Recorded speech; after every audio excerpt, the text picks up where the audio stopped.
Good morning, good evening, good afternoon, wherever this may find you. I hope that it finds you in great spirits. Welcome to Dear Showrunners, a YouTube channel that is dedicated to TV, books, movies, and just a little bit of life. I am your host, Honest Am, and this will not be a super in-depth analysis. I like to think of it more as a spark note to let you know what's going on this week, what are some highlights, and what could be potentially happening for the week ahead.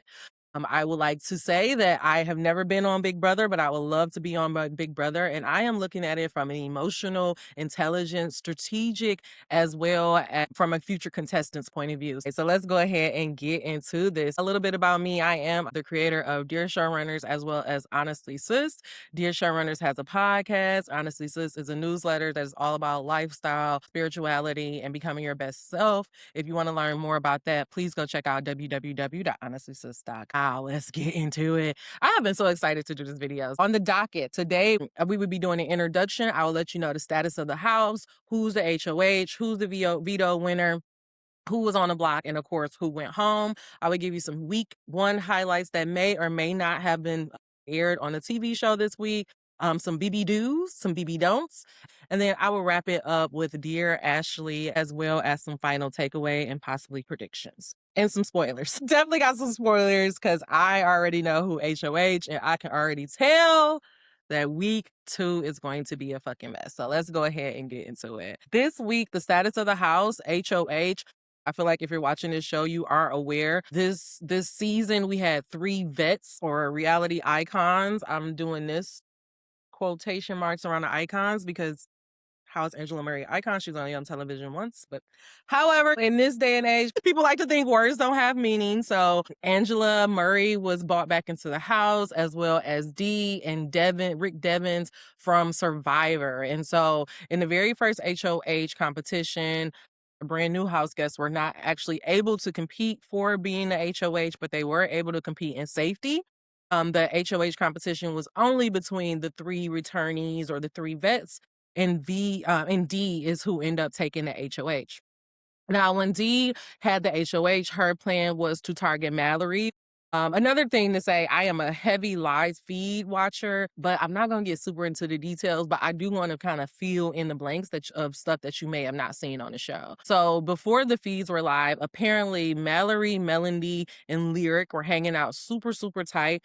To the point where people were already calling them a trio before the feeds even came on. The feeds came on about day and they were already calling these people a trio. And so Dee was thinking about who to put up.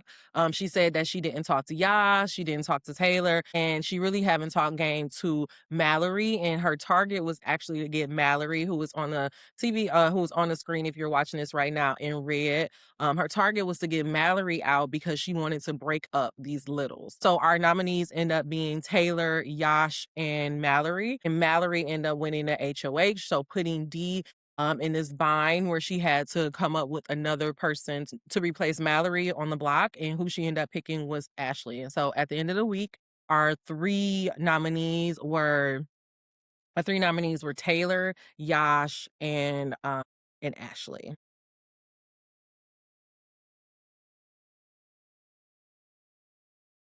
Some of the highlights for this week, of course, was week 1. We had hella alliances coming out. Some of the main alliances that came out of this week was the Red Corner Alliance, which consisted of Keanu, Haley, and Chuck, as well as Dee. And then we also had the Crossroads Alliance, which had Dee, Devens, Angela, Barrett, and Drew. And then basically those 2 groups formed to come up with the Crossroads, or as of last night, the Tool Shed Alliance. So those are the big alliance. That is the big alliance that is in the house. To counter that alliance, we have Mama Angels, which consists of Rome, Jason, our drag queen, as well as Lala or Latrice. And then 2 unofficial alliance, or as we like to call the other side of the house, is the Roman Empire.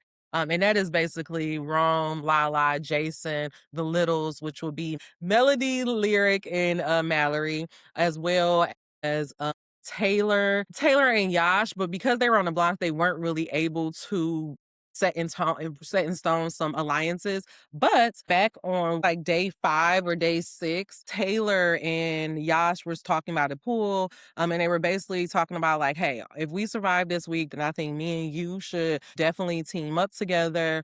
We can grab the littles, we can grab Latrice, and then work together. And so the thing is that Devens, D, Angela Paranoia, I think it started activating around day 6. She thinks that Rome is leading this whole other side of the house. Meanwhile, Rome is just kissing on Lyric. Rome does not give a fuck about this game. He think he is on Love Island. He just want to work out and have fun. But because Angela Paranoia got the best of her group and her group end up believing her, which I'm like, did y'all not watch Angela's season? Now they are trying to actively target this other side of the house, which really doesn't exist. Another alliance that you should know about is the Four Seasons. The Four Seasons consist of it's Drew and Melanie, and then Lyric and Rome. But Rome basically outed the alliance to Devens.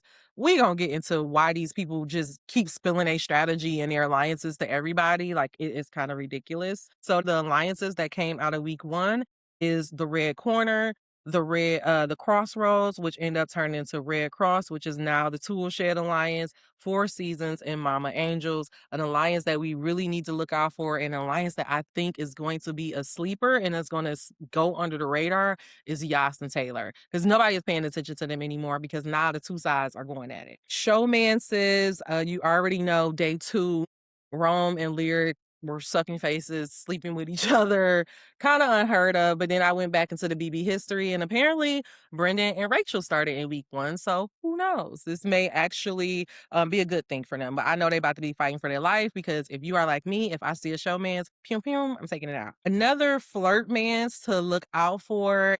Barrett and Dee, they have been very cuddly this week. So cuddly that Melanie is basically like, okay, so clearly you are attached to Dee. Barrett. And then another one to kind of look out is like Haley and Kamal. Last thing that I want to talk about, the highlights of this week, is like Ashley basically blew up her own game. Dee, Angela, they all end up having a conversation with Ashley, basically telling her, like, we got your back. You're going to be one of our numbers. Basically, our alliance got your back. All you got to do is campaign to tell people that, hey, you got the votes, and that if they don't vote with you, then they're going to be on the majority side of the house. Ashley took that information to Mallory, and she took it to Lyric, and I want to say she took it to Rome. Rome really didn't believe it at first. Lyric is all up Rome's ass, so she really didn't care about it. But Mallory was like, wait, what? And so Mallory got super activated. She basically ended up checking Drew and was like, are you playing me? Are you doing this? Like, she really was like in Drew ass. And Drew basically ended up going back to D, like Ashley spilled all the beans. At first, Haley and all of them were like, oh, it's no big deal. We should just still keep Ashley because she's not that smart, which I really did not like that because I'm like, did y'all not watch last season? Somebody literally won the game because they played not smart. So these people are not very smart. I thought that we had a lot of Big Brother super fans or fans of the show, but I really just think that this cast did a very good job at camouflaging how much they don't know the game and them being recruits. And so Haley basically was like, Ashley is not smart. We should keep her. But then after talking just a little bit more, Mallory was not letting it go. Mallory was like, we got to get this girl out. We got to take numbers from their side. And basically because Mallory was so activated, Drew went to D and was like, hey, I don't think it's worth keeping Ashley because she spilled the beans. And so then the group had to go back around and basically convince everybody to keep Ashley. So what the show did not air or did not show is that Mallory flipped the vote, and Ashley sent herself home because she just opened her mouth. And also Mallory made me a fan because she was not like I'm just they like downplayed it so much in an episode, but she like went up to him and was like, hey, you need to tell me, are you serious? Are you playing me? Are you this? Like she was like on his ass. And Drew did a very good job of like letting her talk it out and workshop it and just be like, oh, I don't think it's that serious. But because I want to say Lyric or somebody kind of gave her a heads up about Drew. And so she really didn't trust Drew. And what I love is that Mallory she talked to Drew, talked to Barrett. They were trying to talk her down. And so she ended up going to Rome. And she ended up flipping the vote. I don't think nobody would say it, but she did flip the vote. BB Dudes, week 1, you want to create alliances. I want to say it was maybe day 5, day 6. Taylor was in the bathroom with Lala, and she was like, "I don't wanna talk about creating no alliances. I just wanna get through this week." Girl, no. If you're on the block, do your best to try to create an alliance because then that will let other people know that, hey, you're playing game, you wanna be here, and that may, like, tug on their strings and make them think, "Oh, she's a number for us, so we want to keep her." So, it's very important that you are creating strategies during week 1 of the game. Another thing, be vulnerable. I don't know if you guys listened to the deep dive or any of Rachel talks from last season, but Rachel talked about how it is so important to have like really deep conversations during the week 1 because these relationships that you develop in week 1 is essentially what's going to end up carrying you throughout the game. I would get into the BB do nots and when we talked to Ashley, but Ashley was so slow to make connections and to find her people in the game that it actually ended up biting her in the end, that when it came time to her to try to rally and actually try to pitch herself, nobody really wanted to talk game to her because she was so closed off or so slow to open up about the game. Being vulnerable, sharing your insecurities. I did like that Jason, he talked to Angela about him being the only straight person in the house and how typically he does not hang out with so many straight people and how he was really feeling vulnerable. And it was bringing up all of these things from high school. And that in turn ended up making Angela want to comfort him and look at him like he's just her son. Yes, you wanna do that because as you grow these emotional connections, it make people want to work with you, and make people wanna keep you here. Remember, as much as it is a game about competitions and alliances, this is also a game about social strategy and emotional intelligence. But being vulnerable, having deep conversations, it will create empathy in other people, which will make them want you to be around a little bit longer.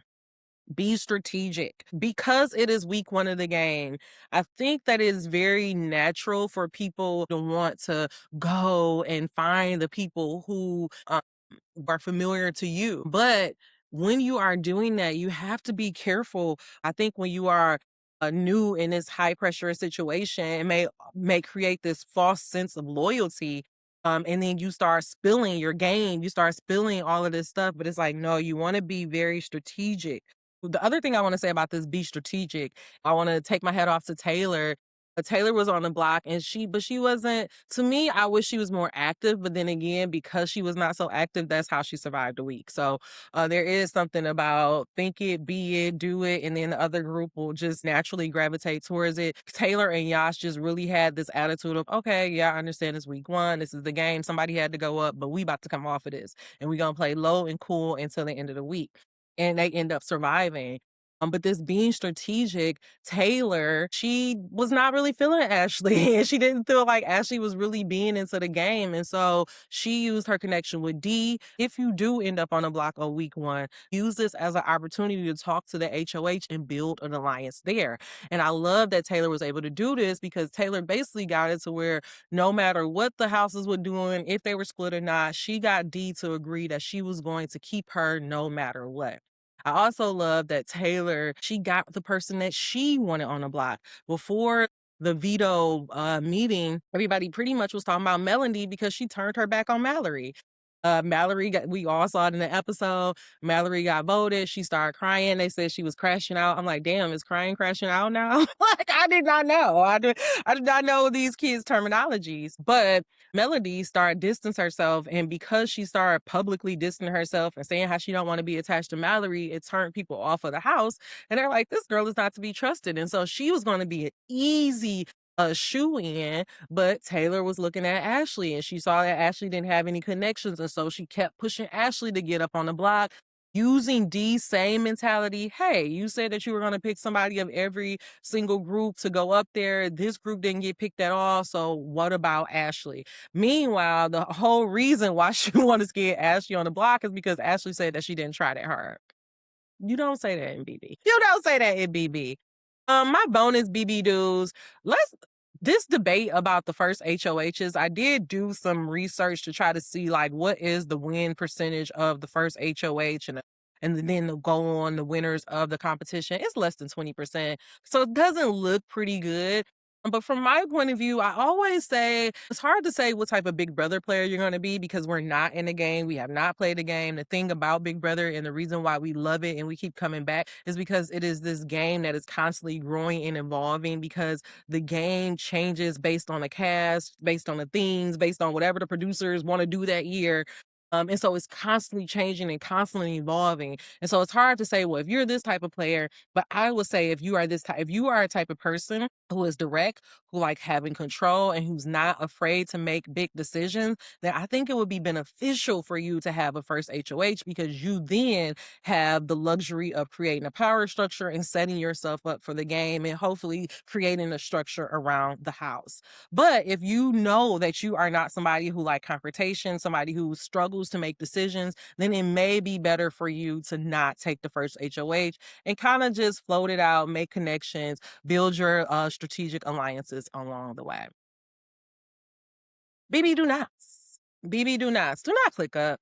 Big Brother, it is nothing but time and opportunity. All these people have is just time to sit and talk and lounge in between challenges. There should never be a reason why you did not talk to the HOH in the first night that they are HOH. These are what we call one-on-ones. There should be no reason why the second or third day the HOH is like, well, I haven't talked to this person, so I'm going to put them on a block. It's easy to just go up there and make a connection. But when you are making that connection, yes, it is okay to talk like, to talk, have some small talk, to get to know that person because again, we want to build emotional connections. We want to build strong bonds, but you have to talk game. You have to ask the HOH, hey, so who are you thinking about putting up? Who do you like? Who don't you like? Who are you worried about? Having those conversations, let the HOH know, hey, this person is open to talk to me, to have game with me. And because they're open to have game with me, there may be potential that we can work together down the line. Mallory didn't go up there. Taylor didn't go up there. Yash didn't go up there. And it was easy for her to be able to put them up. Mallory went up there and started talking about driving and business. It's like, girl, what the fuck are you talking about? Girl, we playing Big Brother. Focus. Talk about the game. Have strategic conversations. But don't click up. It's our human nature to want to just be around people who make us feel comfortable, who's up under us all the time. But when you do that, it is so easy to see, oh, they're working together. They're working together. Like literally Taylor was sitting there. It was either Melody or Lyric. Somebody was trying to open her eyes that the house is starting to get divided and that there's this big alliance. And to her, she's like, I don't see a big alliance. I see a bunch of cliques. I see Angela and Dee together. I see Chuck, Haley, and Kamu together all the time. I see the Littles together. So it's like when you are constantly always hanging out with somebody, it is so easy for people to be like, hey, they're an alliance. And 9 times out of 10, they are an alliance. And even if you're not an alliance, you look like you're an alliance. So during week one, I know it is so easy and you want to just click up and find your people, but really do your best and don't click up. Our second BB do not. Don't be too honest, which this is probably going to be my biggest problem being in the Big Brother house because I am just a naturally honest person. I don't like lying. I'm just like an open book in life. So I feel like I'm going to be an open book in a Big Brother house. But the problem is you don't want to be this honest. Devens, Dee, and Angela, they created this Crossroads Alliance. And then 2 seconds later, Devin was telling Kamu about the alliance and all of this stuff. Drew, every single time that he learns any information, he's going to take it back to Devens and Dee, which makes him a good alliance member, but it's not making him a good Big Brother player because it's like in Big BB, information is currency. So you don't want to be constantly giving out everything that you learn to somebody else because they can turn around and use it against you in the end. You don't have to tell everybody everything. That's the problem with this cast. At least I'm seeing so far. Everybody wants to seem smarter than the previous contestants that we have on here, and they're basically just spilling all of their game to everybody. So it's like you have to be mindful of the conversations that you're having. Like you want to be honest, you want to offer information, but you don't want to offer too much information because then somebody could turn around and use that against you in the end, which is actually what ended up happening to Ashley. Don't talk too much. This is going back to Jason. He had this plan that he was going to get Angela and the vets close to him, and then he was going to turn on them. But then he went around and told Drew and told Mallory, and then it's like, well, what's the point of you even doing this? Because now Drew then took it back to Angela, and so now Angela and Jason are playing a game of who can be the biggest bitch. NBB, information is currency. So please, please, please don't talk too much. And don't tell everybody all your game. Like this group wants so badly to have a secret alliance, but they talk too fucking much, so they will never have a secret alliance. Last but not least, being messy.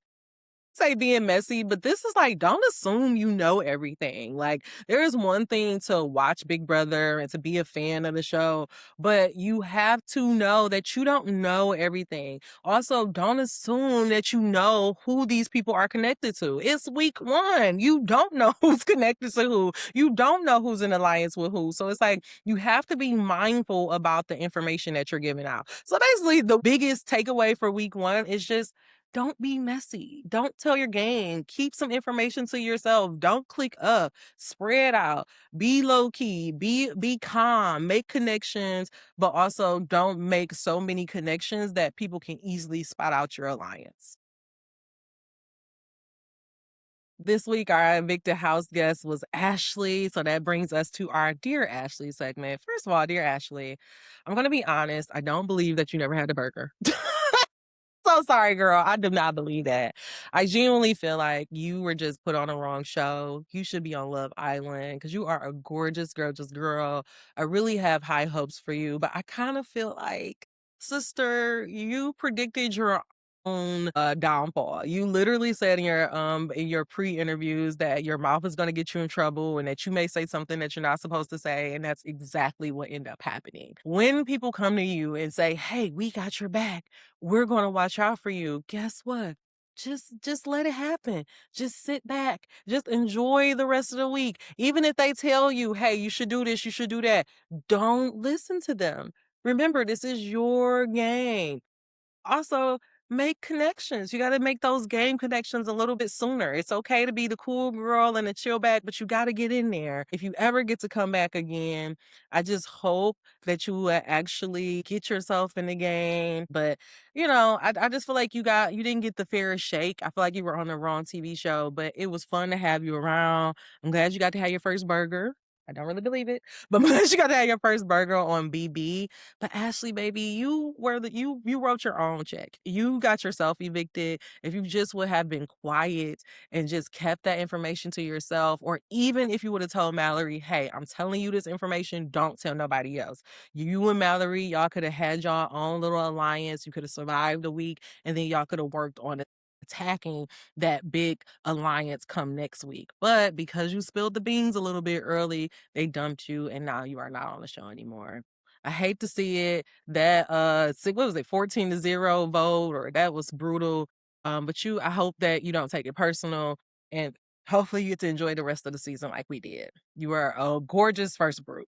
Love you, girl. Wishing you the best in the future. All right, spoilers now. If you don't want any spoilers, go ahead and log off. I will see you next week. I will be back for another episode. We will break down week 2.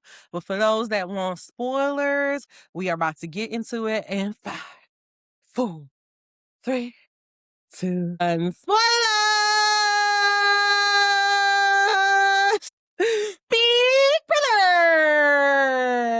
Okay, so the spoilers for this week, the current HOH is Devens. I was pissed when I was reading these highlights. Shout out to Daddy Veto on Threads.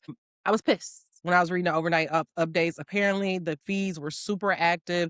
Devens won, and Devin had a conversation with Rome where Rome said that please just don't put up Lyric and Jason. Devin says, haha, Uno reverse. Those are the 2 people I'm going to put up. He decided the Crossroads Alliance came together, decided to make the Tool Shed Alliance. Now, all of a sudden, it is civil war in the Big Brother house. Devin has decided that he is coming after Rome. He's going to try to backdoor Rome, which is not possible in this new era, but he's going to try it. So his initial nominations, it is looking like as of today, I'm getting this from Reality BBQ, hashtag BB28.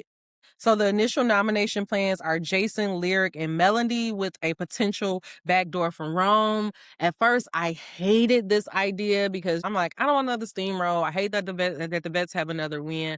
But the beauty is the vets, these Survivor player Angela, they don't know what the hell they doing. And so instead of steamrolling this competition, they're blowing it up in week 2. So yay, Team Fun Feeds. What's going to end up happening is that they're about to activate Rome. Rome was not in the game. Rome was loving on Lyric. He was just trying to have fun. Last night, Devens and all of them locked them out of the HOH room. Rome was going up there ringing the doorbell.